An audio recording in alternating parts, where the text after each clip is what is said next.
الصلوات دي احنا نفهم ان الصلاة في اللغة هي اولا الدعاء.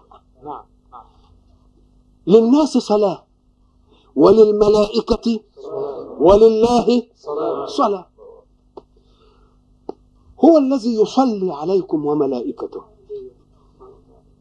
لأننا كلنا عايشين برحمات الله. الكافر عايش برحمة الله في الأرض، واخد أسبابه برحمة الله، واخد نعم الوجود برحمة الله.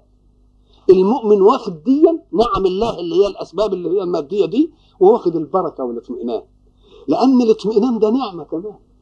كونك تمر بهذه الحياة وأنت مطمئن إلى غاية أفضل من هذه الحياة، ده لون من الإيه؟ لون من الاطمئنان.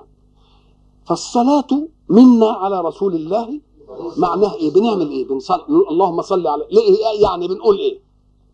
أنا بصلي طلب الرحمة. أنا بطلب. طب وإذا تطلب ممن؟ طب وإذا كان الذي تطلب منه يصلي يبقى بيطلب ولا بيدي؟ يبقى بيدي.